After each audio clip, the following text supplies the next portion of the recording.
Hello guys, welcome back to my YouTube channel. So today in this video we will start a new chapter number 9 from 8th class social science book. In this video I will explain you about the chapter and also we will do the question answer of this chapter. So please watch this video till the end, and if you are new on my channel and you haven't subscribed it yet, I request you to please subscribe my channel, and for the latest update don't forget to press the bell icon. First of all, the name of the chapter is when, where and how. when means कब, कहाँ और कैसे. ठीक है, in this chapter हम इस chapter में ये पढ़ेंगे कि कैसे हमारे यहाँ जो मॉडर्न पीरियड है वो कैसे डेवलप हुआ है, मॉडर्न पीरियड आने में कितना टाइम लगा है as comparison to other countries, and modern period से या फिर जो हमारे हिस्टोरिकल पीरियड्स है, जितने भी हमारे Asian, medieval and modern period रहे हैं, उनसे हमें कौन से रिसोर्स मिले हैं और इन रिसोर्सेज ने हमारे हिस्ट्री की डेवलपमेंट में, हमारे टुडे डेवलपमेंट में क्या इंपॉर्टेंट रोल प्ले किया है.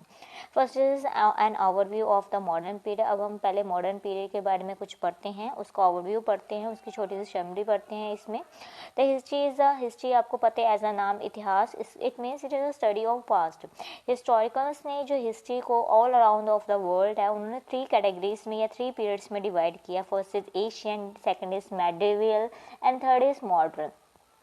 ठीक है, सो इन दिस वे है जो इंडियन हिस्ट्री वी 3 कैटेगरीज में ही डिवाइडेड हुई है, that is Asian, medieval and modern. But duration of this period है हर एक कंट्री में सेम नहीं है. कुछ एक कंट्रीज़ में जो मॉडर्न पीरियड है पहले स्टार्ट हो गया है एंड कुछ एक कंट्रीज़ में मॉडर्न पीरियड आने में बहुत ही ज़्यादा टाइम लगा है. फॉर एग्जाम्पल इन्होंने बताया है, अगर हम यूरोप की बात करें तो 19वीं सेंचुरी में जो मॉडर्न पीरियड था वो स्टार्ट हो गया था. बट इंडिया में जो 16वीं सेंचुरी की बात करें वो कब आया था, जब हमारे यहाँ बाबर, हुमायूं, अकबर रूल करते थे. ठीक है, वो 16वीं सेंचुरी मॉडर्न पीरियड नहीं था, उस टाइम हमारे यहाँ मेडिवल पीरियड था, मध्यकालीन पीरियड था. ठीक है, जहाँ यूरोप में 16वीं सेंचुरी में मॉडर्न पीरियड स्टार्ट हो गया था, बट इंडिया में उस टाइम मेडिवल पीरियड स्टार्ट हुआ था. Those country of the world, उस कंट्रीज, ये इससे हमें ये पता चलता है जिस कंट्रीज में मॉडर्न पीरियड जल्दी स्टार्ट हुआ है उस कंट्री की development as comparison to other countries क्या हुई है, जल्दी हुई है. ठीक है, इन इंडिया मॉडर्न पीरियड की बात करें तो 18वीं सेंचुरी में स्टार्ट हुआ था after death of Mughal ampere Aurangzeb की डेथ के बाद. ड्यूरिंग दिस पीरियड है जो पुरानी जितनी भी पावर्स थी वो क्या हो गई थी, कमज़ोर हो गई थी, और new powers like Maratha, Sikhs, Rohilla, Pathans and Rajput क्या हो गई थी, उनका जन्म हुआ था. ठीक है, the mutual struggle among the Indian power paid the way of the foreign travel, कि हमारे आपस में ही जो स्ट्रगल के कारण, हमारे आपस में ही मतभेद ने हमारे यहाँ जो फॉरेन पावर्स है like Portuguese, Dutch, French, British and French, उन्होंने हमारे यहाँ कब्जा बनाया है. ठीक है, establish their own empire in India. देखो हमारे यहाँ अगर हम बात करें, जो हमारे यहाँ ब्रिटिश का हमारे यहाँ कब्जे क्यों है, क्योंकि हमारे आपसी जो स्टेट्स थे या फिर उनमें या जो राजास रहे हैं उनके आपस में मतभेद थे, उसके कारण जो बाहर वाले जो लोग यहाँ पे आए उन्होंने क्या किया, उसका फ़ायदा उठाया. With the coming of this foreign power है, जब हमारे यहाँ ब्रिटिश रूल स्टार्ट हुआ था या फॉरेन पावर्स आई थी, उस टाइम के पीरियड को हम मॉडर्न पीरियड कहते हैं और इंडिया में उस टाइम मॉडर्न पीरियड स्टार्ट हुआ था. सो इन दिस वे है, अगर हम यूरोप में बात करें तो 16वीं सेंचुरी में मॉडर्न पीरियड स्टार्ट हुआ था, बट इंडिया में 18वीं सेंचुरी में स्टार्ट हुआ था. उस टाइम पीरियड में समाज में बहुत सारी सोशल बुराइयाँ थी. ठीक है, अगर हम फॉरेन सोसाइटी से कंपेयर करें to root out this social evils, इस सोशल इवल्स जो एक सामाजिक बुराइयां हैं इन्हें दूर करने के लिए बहुत सारे सोशल रिफॉर्मर्स हुए हैं, उन्होंने अपना बहुत ज़्यादा ट्राइड किया है. ठीक है, जैसे राजा राम मोहन राय, स्वामी दयानंद जी, स्वामी विवेकानंद जी.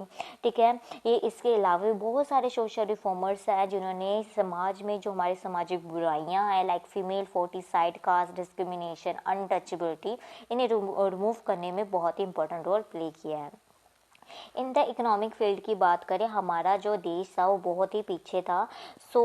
हमने किस में ध्यान दिया, हमारे इंडियन रूलर ने स्पेशली एडमिनिस्ट्रेटर और इकोनॉमिक्स ने स्पेशली जो ध्यान हमारे एग्रीकल्चर सेक्टर, ट्रेड सेक्टर और इंडस्ट्री सेक्टर में ध्यान दिया, ताकि अगर इन सेक्टर्स की डेवलपमेंट होगी देन ही हमारे देश में इकोनॉमिक फील्ड में डेवलपमेंट होगी या देश की डेवलपमेंट होगी उस टाइम पीरियड में. और स्टिल नाउ भी सेम है. एट दैट टाइम है many schools and colleges establish हुई थी जहाँ पे फॉरेन लैंग्वेज के साथ साथ इंडियन लैंग्वेज भी पढ़ाई जाती थी। ठीक है, वेस्टर्न आइडियाज़ ने हमारे यहाँ वेस्टर्न एजुकेशन को और वेस्टर्न लिटरेचर को बढ़ाया है। सो इन दिस वे जो हमारा जो मॉडर्न पीरियड है हमारे इंडिया में स्टार्ट हुआ है। Among Indian the feeling of freedom, equality and brotherhood emerged. देखिए, इंडियंस के अंदर फ्रीडम मतलब कि आज़ादी की, समानता की और भाईचारे की भावना का तब हुई जब उन्होंने western culture, history and philosophy से एजुकेशन प्राप्त की, मतलब कि उनकी एजुकेशन उन्हें मिली।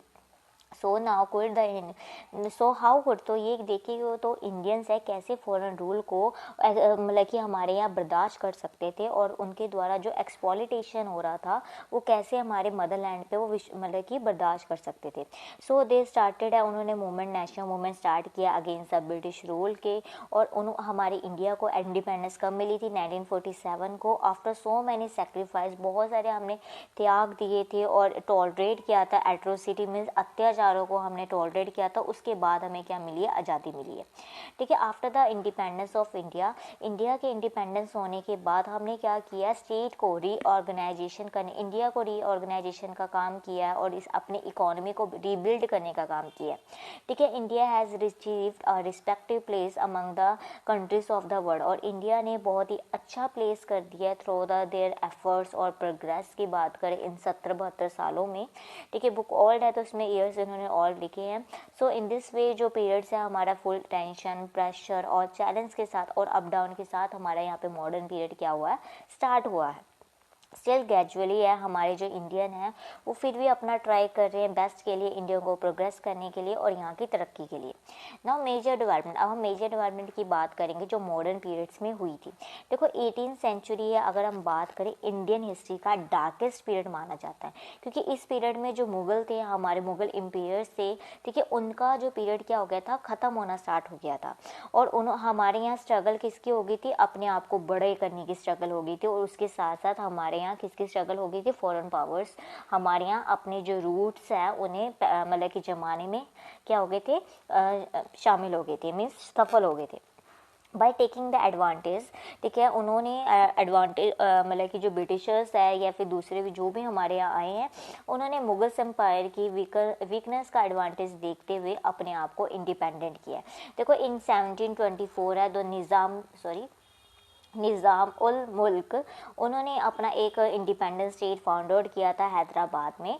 After this the lack of central power, ठीक है, मुर्शिद कुल खान एंड अली वर्धन खान ने अपना एक इंडिपेंडेंस जिसका किसी स्टेट के ऊपर डिपेंडेंट ना हो, बंगाल स्टेट उन्होंने अपना फाउंड किया था। ठीक है, इन 1739 में AD 1739 शताब्दी में सद्दत खान ने अवध को इंडिपेंडेंट स्टेट क्या किया था? डिक्लेयर किया था। और आफ्टर हैदराबाद इन साउथ मैसूर उन्होंने एक स्टेट बनाया था जो कि किसके प्रोग्रेस के अंदर बना था? Haider Ali and Tipu Sultan.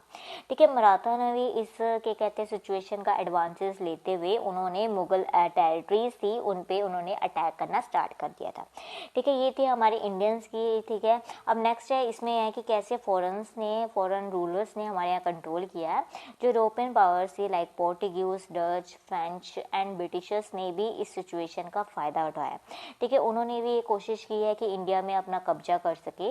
Because of this 3 Carnatic wars हुई थी बिटवीन फ्रेंच एंड ब्रिटिशर्स की during the period of 1744 to 1736 AD में। ठीक है, इस पीरियड में जो ब्रिटिशर्स को ही क्या मिली थी? विक्ट्री मिली थी।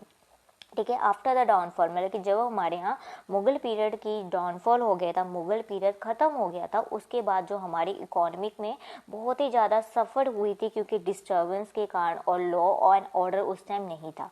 और ब्रिटिश ने उस टाइम पीरियड में अपना मेन कंट्रोल किया इंडियन ट्रेड्स में, इंडियन ट्रेड में, जिसके कारण जो हमारा इंडियन आर्ट है एंड क्राफ्ट था वो बुरी तरह क्या हो गया था? बर्बाद हो गया था। ठीक है, जो कि उस टाइम पीरियड में बहुत ही ज़्यादा पॉपुलर था। ये किसके कारण बर्बाद हुआ? ब्रिटिश गवर्नमेंट का हमारे यहाँ कब्जा करने के बाद जो हमारा इंडियन आर्ट था और क्राफ्ट था वो क्या हो गया था? बिल्कुल ही बर्बाद हो गया था। Now next is main source of modern Indian history. हमें कैसे पता चलता है कि जो हमारी मॉडर्न इंडियन हिस्ट्री है कैसे स्टार्ट हुई और उन हिस्ट्रीज में हमने क्या क्या डेवलपमेंट की है, क्या प्रोग्रेस की है, कौन रूलर थे, उसके बारे में हमें कहाँ से पता चलता है, उसके बारे में हम स्टडी करेंगे अब। ठीक है, हिस्ट्री है बेसिस ऑफ फैक्ट्स के ऊपर बेस्ड होती है। टू रिकन्स्ट्रक्ट द हिस्ट्री, तो हिस्टोरिकन ने बहुत ही ज़्यादा डिपेंड रहे हैं बहुत सारे सोर्सेज में। ये सोर्सेज अब आपके नीचे दिए गए हैं, उसके बारे में पढ़ते हैं। First is book. देखो जब हमारे यहाँ इन्वेंशन हुई थी प्रिंटिंग प्रेस की, तो हमने बहुत सारी बुक पब्लिश की थी, जो कि English as well as Indian language जो भी थी, हमारे जो जो इंडियन लैंग्वेज थी उसमें हमने बुक पब्लिश करना स्टार्ट हो गया था। जिस बुक से हमें ये पता चलता है कि कैसे हमने मैन ने प्रोग्रेस किया, डेवलपमेंट की in the field of art, literature, science, history and music. By this video हमें इंस्पिरेशन मिलती है कि हम आगे और ज़्यादा क्या करें, तरक्की करें ना। गवर्नमेंट डॉक्यूमेंट्स की बात करें तो गवर्नमेंट डॉक्यूमेंट भी बहुत ही ज़्यादा इंपॉर्टेंट सोर्स है मॉडर्न हिस्ट्री का। बाय स्टडिंग दिस, हम इन्हें स्टडी करके हमें किसकी नॉलेज मिलती है, म्यूचुअल रिलेशनशिप के बारे में पता चलता है, और हाउ जो ब्रिटिशर्स ने इंडिया पे अपना कंट्रोल किया था।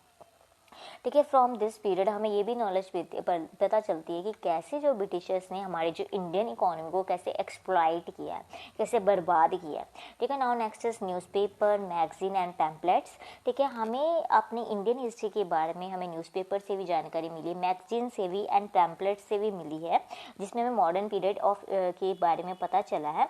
अगर हम अब की बात करें, स्टिल नाउ जो ट्रिब्यून है और टाइम्स ऑफ इंडिया अभी भी पब्लिश होते हैं, जो कि मॉडर्न पीरियड में पब्लिश होने स्टार्ट हुई थी। Now historical building. देखो हिस्टोरिकल बिल्डिंग भी हमारे मेन सोर्स है इंडियन हिस्ट्री का। इसे हमें इस हिस्टोरिकल बिल्डिंग से हमें ये पता चलता है उस टाइम का आर्किटेक्चर कैसा था, कि कितने लोगों ने उसे बनाने में क्या योगदान दिया है, कैसे वो बना। ठीक है, हमें हिस्टोरिकल बिल्डिंग्स को देख के पढ़ के या उन्हें देख के उनकी हिस्ट्री को पढ़ के हमें इस प्रकार की नॉलेज मिलती है। देखो इसमें ये बात की है कि अभी भी हम इंडिया गेट देखते हैं, बिरला हाउस देखते हैं, सेक्रेटरीज देखते हैं। ठीक है, एंड प्रेसिडेंट हाउस है, जो पार्लियामेंट हाउस है, मॉडर्न पीरियड में बन गया था, बट वो स्टिल आज क्या है, यूज़ में है। थ्रू दिस है हिस्टोरिकल बिल्डिंग से हमें उनकी डिफरेंट स्टाइल की, उनकी जो टेक्निक ऑफ आर्किटेक्चर के बारे में नॉलेज मिलती है, जो कि आज भी हम क्या करें, उसका हम यूज़ करें। अब पेंटिंग एंड स्कल्पचर्स। पेंटिंग्स क्या होती हैं, पेंटिंग्स एंड स्कल्पचर्स क्या होती हैं, मूर्तियाँ।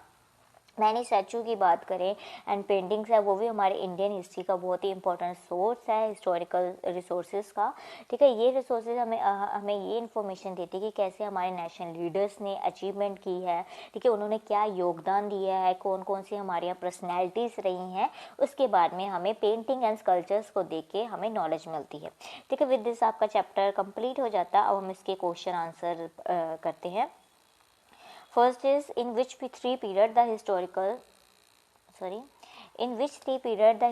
historians have divided the Indian history। देखो हमने ऊपर स्टार्टिंग में पढ़ा था इंडियन हिस्ट्री को 3 पीरियड्स में डिवाइड किया था, एशियंट, ठीक है, मॉडर्न एंड मेडिवियल।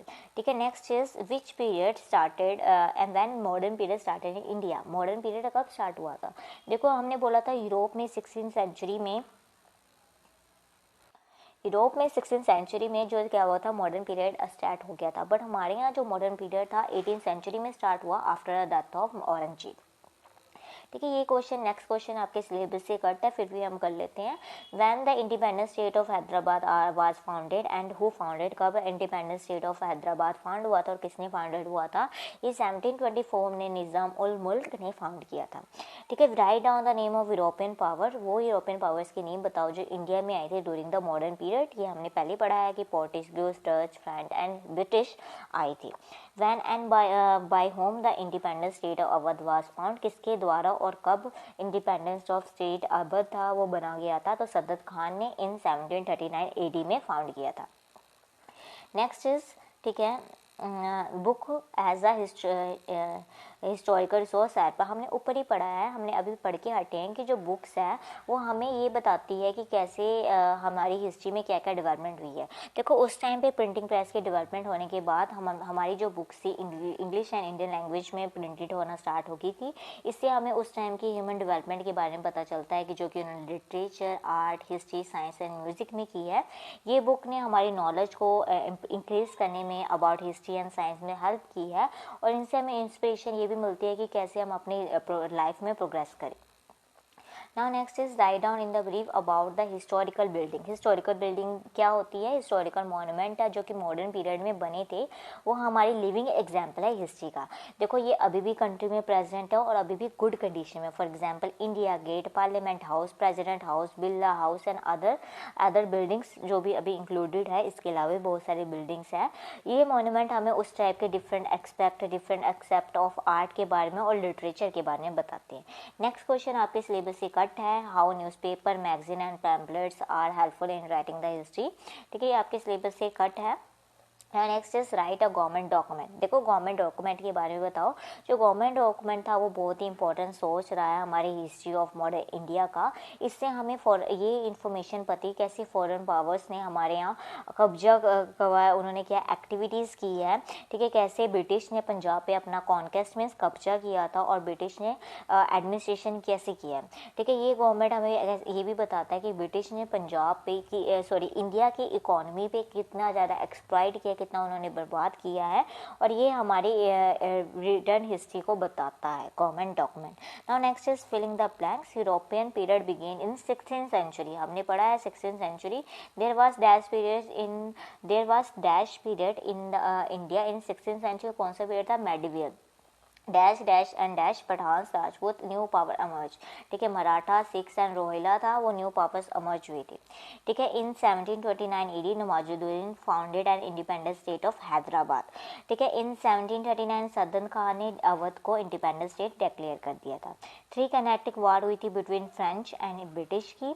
ठीक है, dash dash magazine, pamphlet and historical buildings. देखो बुक एंड गवर्नमेंट डॉक्यूमेंट है, हमें मॉडर्न हिस्ट्री के बारे में बताते हैं। Now next is true false. There were many social evil prevalent in India in 18th century। 18th century में India में बहुत सारी सामाजिक बुराइयां फैली हुई थी। The answer is true.